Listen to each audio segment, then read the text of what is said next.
एक normal person की तरह गए हैं, टिकट बॉक्स पे वहां से टिकट परचेज किया, फिर रूल्स को फॉलो करते हुए वो मेट्रो में बैठे हैं। ये भारत जो है, अगर आप जिसमें शुरू में इंट्रो में कह रहा था कि prime minister Modi strong man है इस वक्त, और वहां के जितने भी लोग थे, वर्कर्स थे, उनके साथ बैठ के नॉर्मल पर्सन की तरह बात कर रहे हैं। लेकिन अफसोस ये है कि पाकिस्तान में हमने आज तक ना ऐसा कुछ देखा है और ना ही कुछ देखने के चांसेस है। So I think it's a great initiative. आज आपके हालात ये हैं कि उसने बिल्कुल पूरे पाकिस्तान के ऊपर पेट्रोल छिड़क दिया है और माचिस उसके हाथ में, और 22 करोड़ लोग तालियां बजा रहे हैं कि बहुत अच्छे तरीके से फौज के खिलाफ नफरत है, मैं मानता हूं इस बात।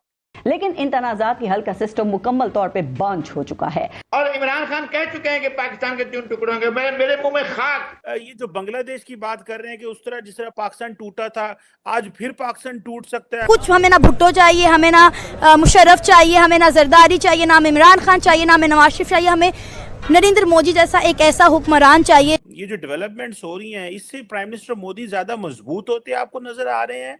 लेकिन मैं खुद हैरान रह गई जब मैंने देखा कि उन्होंने टिकट परचेज की है और फिर वो स्कैन, वो होता है ना मेट्रो लाइन में, वो टिकट को स्कैन करते हैं, टिकट अपनी स्कैन करवाई है और जो आम पैसेंजर के लिए रास्ता है उससे होते हुए कि मोदी जी ने अभी कर्नाटका के बेंगलुरु में मेट्रो लाइन की उन्होंने इनॉग्रेशन की और वहां पर उन्होंने कोई भी वीआईपी प्रोटोकॉल नहीं लिया। बहुत जैसे एक नॉर्मल पर्सन की तरह गए हैं, टिकट बॉक्स पे वहां से टिकट परचेज किया, फिर रूल्स को फॉलो करते हुए वो मेट्रो में बैठे हैं और वहां के जितने भी लोग थे, वर्कर्स थे, उनके साथ बैठ के नॉर्मल पर्सन की तरह बात कर रहे हैं। तो कहा यह जा रहा है कि मोदी जी जो है ना, वो वीआईपी प्रोटोकॉल को अब इंडिया से खत्म कर रहे हैं। वहां के मिनिस्टर हो, पीएम हो या प्रेसिडेंट हो, उनको भी अब वैसे ही रहना पड़ेगा जैसे इंडिया में आम लोग रहते हैं। तो आप इस मूव के बारे में क्या कहेंगे?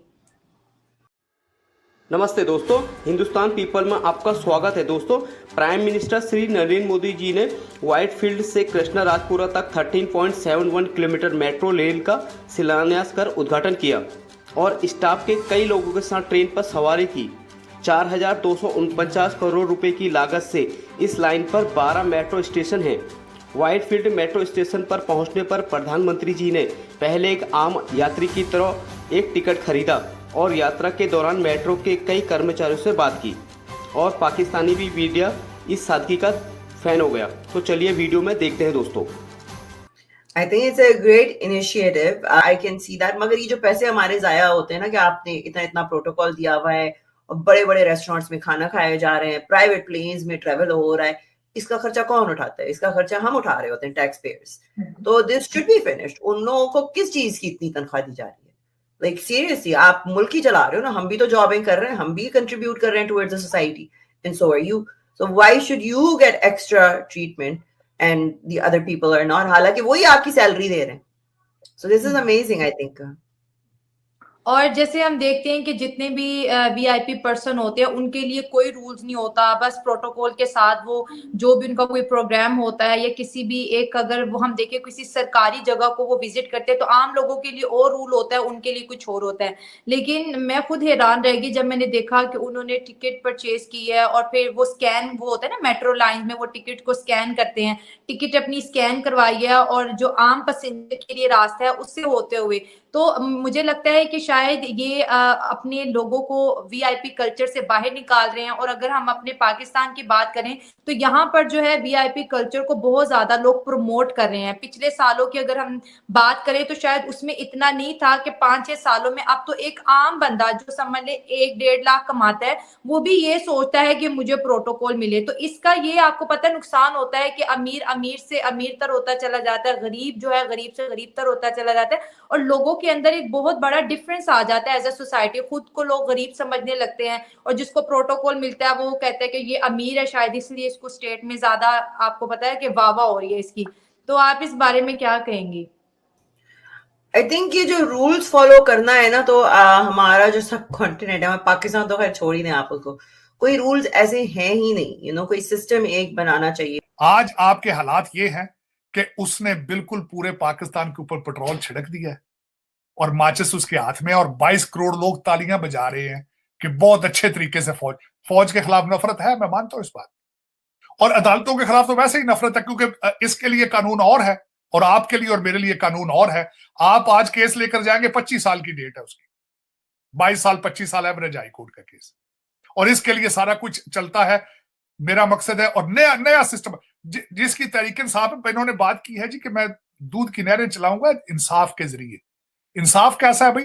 अदालतों में जाते हो 10,000 साल जाके बदमाश जाके हमला कर दे, तो ये इंसाफ है?